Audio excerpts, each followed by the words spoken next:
Hi guys, it's Pam.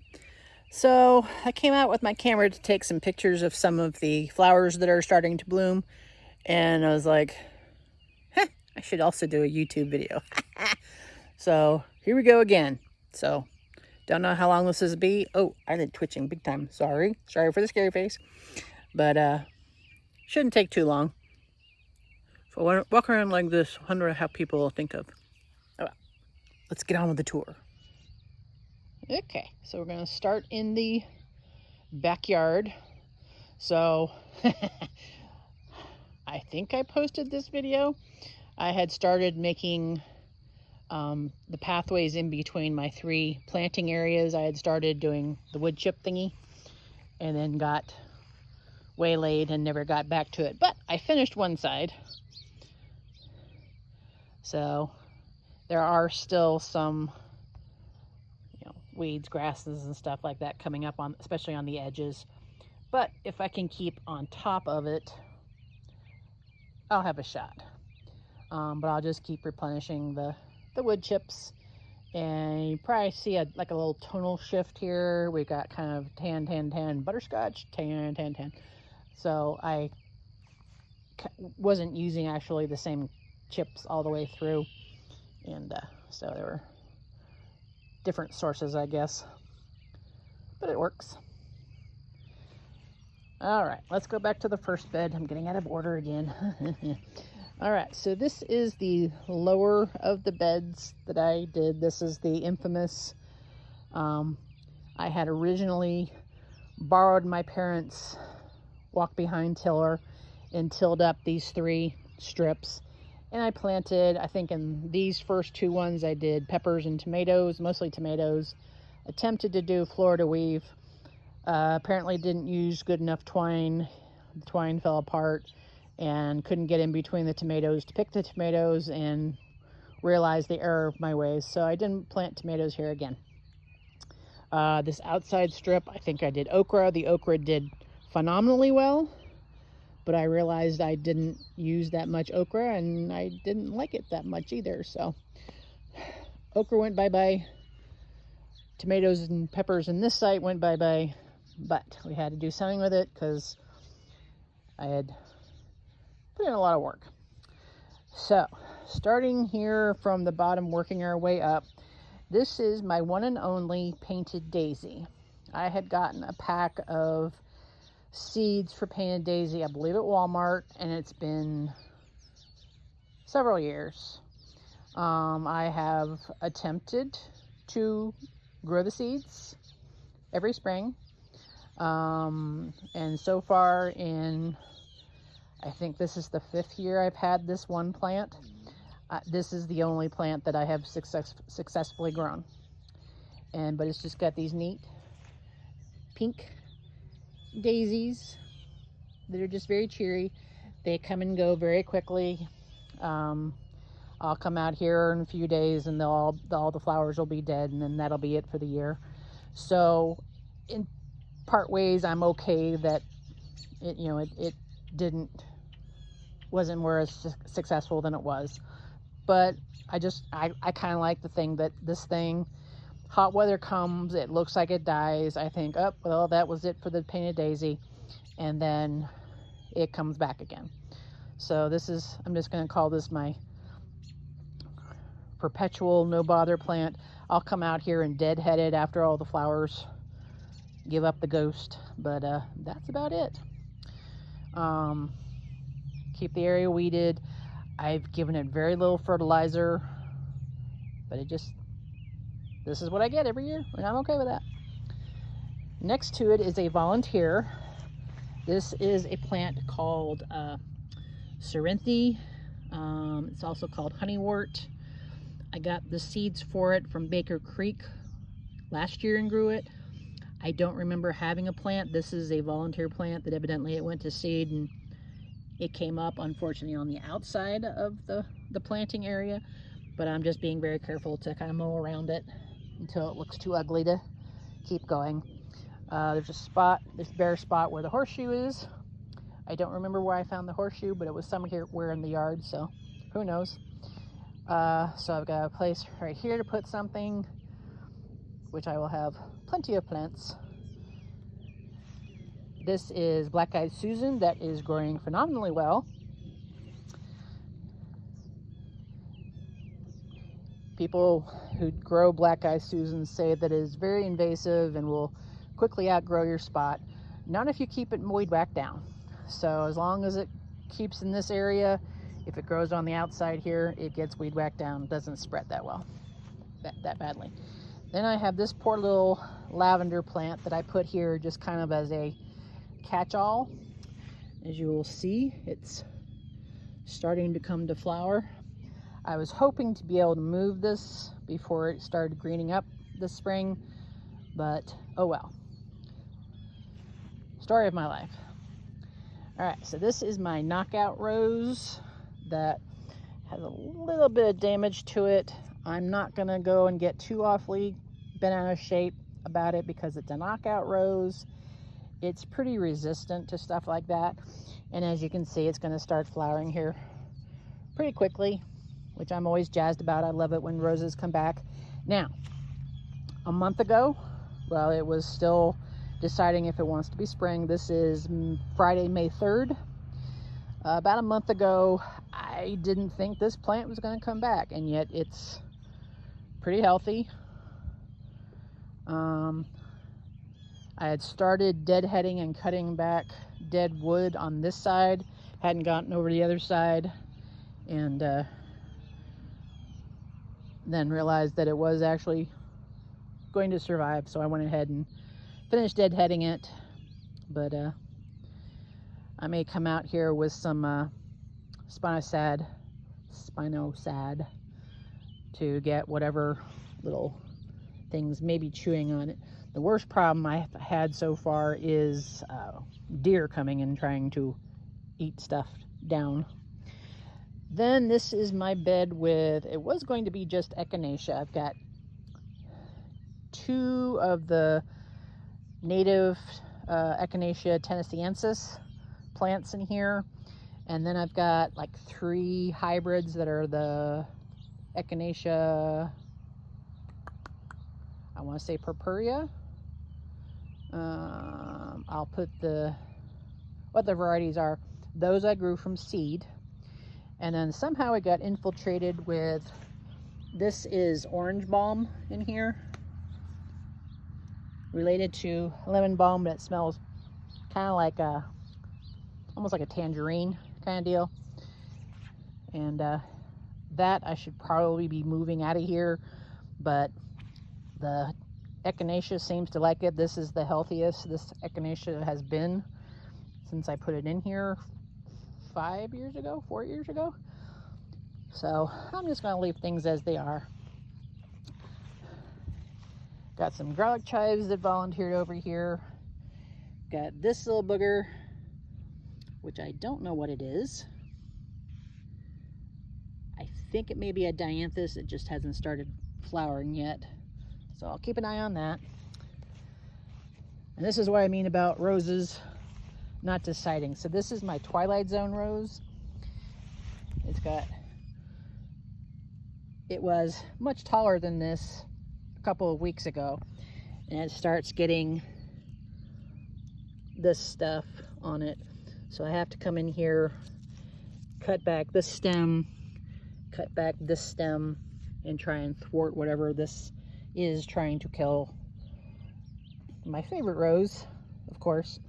Luckily, I do have a replacement for it, so I'm not going to worry too much, but still, I'd like to have roses that come back, actually. I have the hardest problem with keeping roses alive for some reason. All right, so this is a volunteer bronze fennel plant that just came back. You can see it kind of looks like dill, but it's got that bronzy color to it. And it's quite lovely. Next to it is a sage plant that I grew from seed a couple of years ago. Sage is kind of one of those things that I call a short-lived perennial. They don't live quite as long. I think it's mostly gets too hot here in the summer and then gets too cold in the winter, and so that shortens its lifespan a little bit. But it's going to start flowering here in a bit. There's a little bud up there. So we'll let go. Probably what I'll try to do, since we have this big long stalk coming up here, I may try cutting that down since there's growth from the bottom this year. I may try to do that. And then we have more of the orange balm. If anyone wants some orange balm, let me know. Got a little thyme, including a thyme that did not make it, so I've been waiting to see if maybe something sprouted from the bottom, but it hasn't. I'm gonna get some soil to put down here because I think the soil level has dropped a little bit on this end of the bed. It gets a little too dry, even though it's a thyme. All right, now we've got lemon balm this time. I always tell lemon balm it smells like lemon pledge. More thyme. This is remaining leftover from, I had bought 2 St. John wort plants at a plant sale back in 2019. Something is blooming. Oh well. Bought them, and this entire section of this bed was nothing but St. John's wort. And this is what remains of it. So it has very lovely little flowers on it. The bees really like it. So we'll let it do what it wants to do. And we've got some Greek oregano that's growing in this little area. Obviously getting a little too many weeds in there. There's big old dandelions over there. And then the mystery tree that just suddenly started growing here, which I will probably regret leaving because it's way too close to the little pear tree behind it and way too close to the edge of the bed. But I keep trying to identify it. And every time I think I have the identity knocked down, it turns, it doesn't. So these are the early leaves on it that look nothing like what the leaves that were growing on it last year look like at this stage. So I don't know. Kind of sort of has the bark of like an apple or a pear tree or something along those lines, but it's just not growing right. And I don't know why I would have one growing here. So hopefully figure out what it is.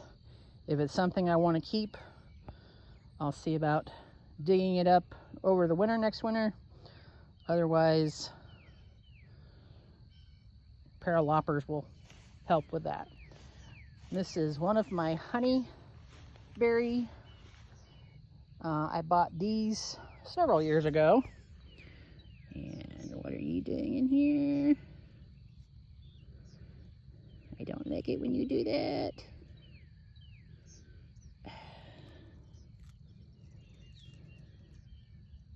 Oh, it's a spider. Okay, I'm sorry. Seal yourself back up in there. So honeyberries are similar to blueberries. They evidently do quite well up in more northern climes. I'm kind of at the southernmost barrier to having success with them, but I'm giving it a try. Every time I'm about to give up, they start growing again. I've got this one here, which I can't remember what the variety is. I thought I had kept the little tag that went with it. Hopefully it's in my garage. If I didn't, leave it here. But I've got a second one that's growing another area of the garden because you have to have 2 to cross-pollinate. So we'll see. I keep threatening to dig it out and throw it away, and it keeps coming back, so I'm a sucker. All right, so this end of the bed, I have not put down any of the compost like I did at the other end of this one. And you can tell the landscape timbers that I'm using as a barrier have a bad tendency to warp before and after making something out of it. So I have bricks at this end to kind of sort of help keep the soil from washing out of it, but you know how that goes. Some more thyme, some more honeywort. These are volunteer seedlings of balsam that are coming back. I need to go through and kind of thin them out. I see why now a lot of people on YouTube say, yeah, don't grow balsam because you'll never get rid of it. But I kind of like it, so I'm okay with it. It's staying. I can just go through and weed them out. Here's my dripping honey pear tree. Seems to be doing okay. It's got a few fruits on them after flowering, so good. That's a dahlia coming back, yay. Got some calendula coming up. Or is that dahlia? Yeah, we'll find out. It's either a very noxious weed or a dahlia. I'm having the worst problems with earwigs this year. They were kind of bad last year, but this year, I mean, they're even getting inside my garage and trying to eat my seedlings that are up on tables. Weird. More thyme, another dripping honey pear, more honeyworts. I have, this is a malva that I had. These were volunteer seedlings. This is one that I kind of dug up and replanted in the back. We'll see how it goes. More calendula seedlings, some dill. Hello, little bee. You're liking that honeywort? You're not exactly a honeybee, but that's okay. And then this is one of my forsythias. I need to try and prop this little stem up. I don't know if forsythia will root, but I grew forsythia from cuttings last year and ended up with 8 surviving over winter. So got that. More dill. I don't know what you are. You may be a weed, you may be something I want, who knows. So yeah, there's a lot of things that I'm like, I don't know quite what that is. I'm gonna wait till you get a little bit bigger. Sometimes I regret that decision, sometimes I'm okay with it. I do okay. So I'll just keep going on. And then this is my pink lady apple tree that's been here for 3-4 years, and it has some little fruits on it. I need to get out here and spray not only with spinosad for stuff that's chewing out. I don't really see a whole lot of, there's a little bit of chewing going on, but now that the trees have stopped blooming, it's fairly safe to get in here and do some spraying for the bad insects, and then do like a copper for the cedar apple rust, which I tried getting a picture the other day. My next door neighbor has these 2 big, huge cedar trees, and they all have those cedar galls on them, the orange cedar galls. And I'm like, oh, that's where it's coming from, because I don't have any on my property for that particular reason. And I don't think he would be very amenable to me saying, hey, why don't you cut down your cedar trees? Oh, and I got one of my borage coming back. Oh, there's another one over there. I kind of like these annuals that self-sow themselves. I'm very okay with that. How about you? Okay, had a round of coughing, so I decided to stop the filming until I can get that taken care of. So this is the I may be kidding myself bed, but this was just, I had planted some stuff around each of the decks and not really anything in between, so I decided I was going to rectify that problem and create a longer growing thing. Unfortunately, I forgot to tie up the twine for my hops, which is this big monstrosity here in the center, and even though it is crawling up the post eventually. It's trying to encroach in a lot of my other growing space, unfortunately. So I have to come in here periodically with weed whacker and loppers, and you can see that one trying to strangle my parsley plant there. But I've got a lot of, that's a catnip plant, I'm pretty sure. Got some garlic chives that will be blooming here soon. That's a kind of dianthus. Don't remember which kind it is. More lemon balm. There's another one of those malvas that had seedlings. You can see why a lot of people consider lemon balm to be invasive, because they do self-seed pretty easily. I will be very honest. This is the first year they've been quite that obvious. Usually in the past, it's just like, where'd all this lemon balm come from? I didn't see any, but I guess the seeds blew over or something like that.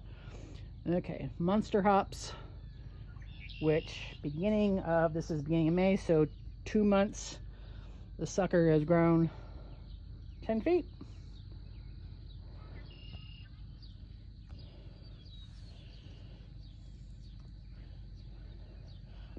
I'm kind of digging the Christmas tree shape though. Who knew? So anyone that tells you that hops doesn't grow well in East Tennessee, they don't lie. Oh, so we have more. Come back here with my loppers that started to encroach. These are a bunch of violets that have finished flowering, but I need to get those hops out of there so I don't get too vociferous. My comfrey that's flowering now. When the flowers start all dying and all the little petals fall off, I'll go through here and I will just whack the entire plant down to the ground, and then in a few weeks it'll be growing again. Can't even tell that it's done anything. This is my Lenten rose. As you can see, it got done flowering. Has a dark, almost black, so it's a purple that's almost black color. I'm a closet goth girl. So this little guy, again, I keep thinking, yeah, I need to move this poor little plant. It's not doing well where I put it. And then it comes back and starts flowering again. So it's not as big as other people's Lenten roses, but I'm okay. If it wants to stay little, I can. And then this is my Perfume Breeze rose. It's a climbing rose, but you can see parts of it are also rather short. So we've got all this little bushy part of it. There's a feeder stem coming up here, but it's also going to get little buds on it too. And then those buds, I've got 2 of those feeder stems that I've trained onto these little posts here that are also about to burst into bloom. So here in a couple of days, I'm going to have roses at the wazoo. All right, so this is probably the least sexy plant I have on the place. This is false indigo or baptisia. It's a native type. It's not one of the hybrids that are totally bred for flowering and looks and all that kind of stuff. I didn't get in and pull the grass and weeds out from it like I usually do, but I did get in and cut off all the dead, well, not all, but most of the dead parts.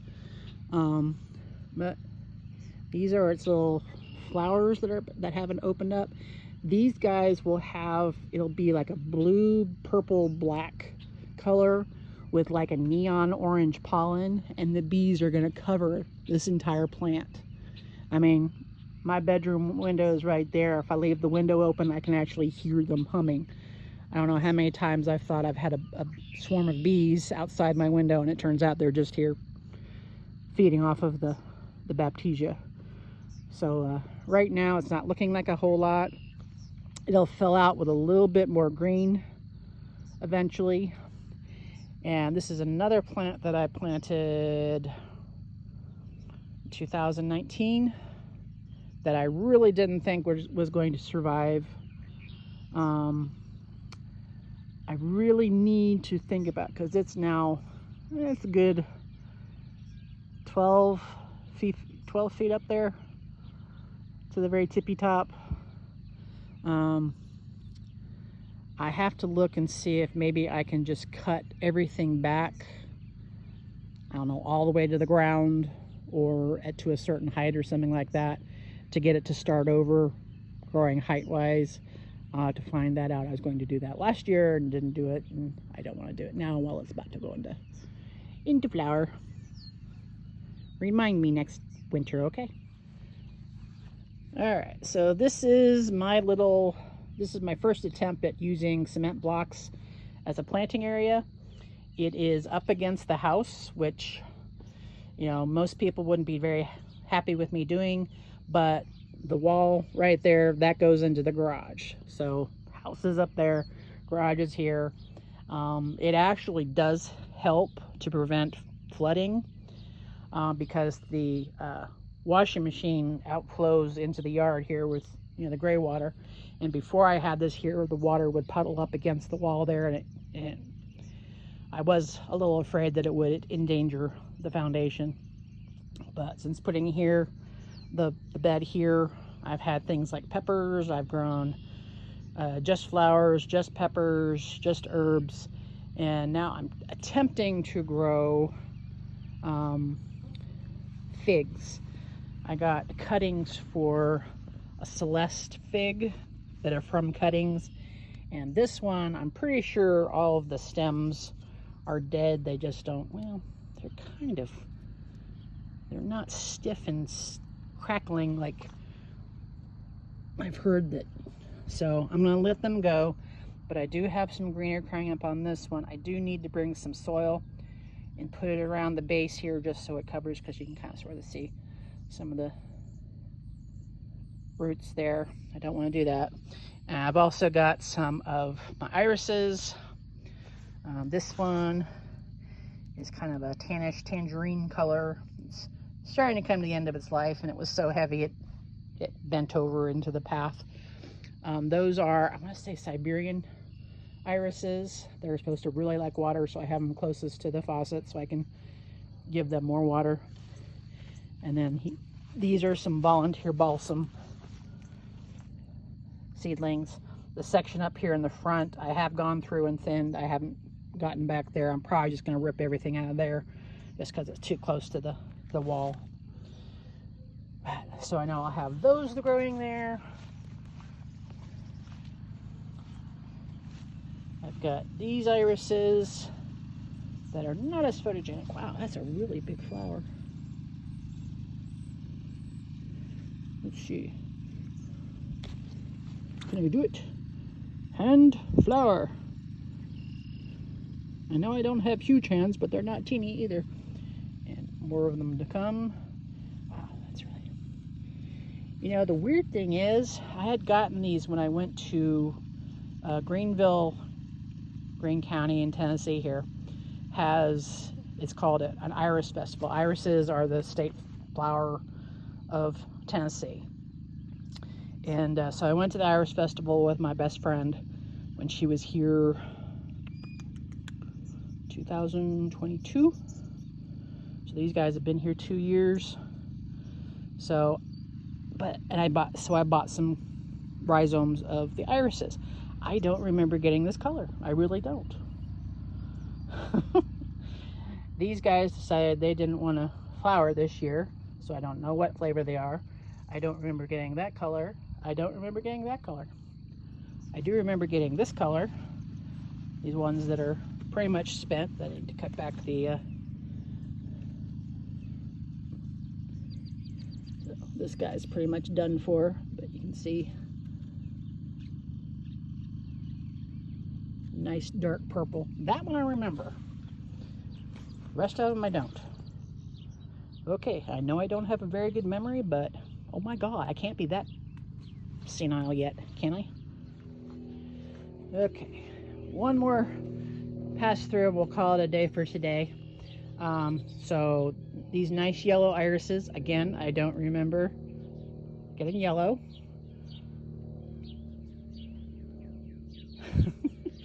So I can't believe that all of those irises were mislabeled. But I really don't remember buying yellow irises either.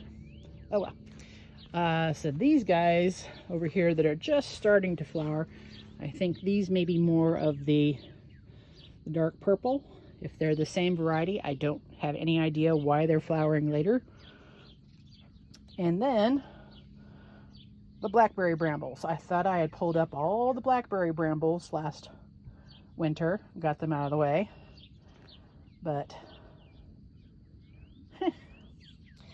so probably what I'm gonna do is after this bed, after these irises get through flowering, I will probably go ahead and reset the bed, because look, I've got this issue going on here. I've got the Grand Canyon starting in the middle, where the soil level is dropping. There's more of the iris rhizomes that are exposed. I know they're supposed to be close to the surface, but I don't think they're supposed to be that exposed. But again, I don't remember buying yellow irises. Those yes. Those no. Although yellow and purple, dark purple, they go together pretty good. So I'm not mad, just confused as usual. All right, so that's it for this start of the garden tour season. I will see you next time. Bye.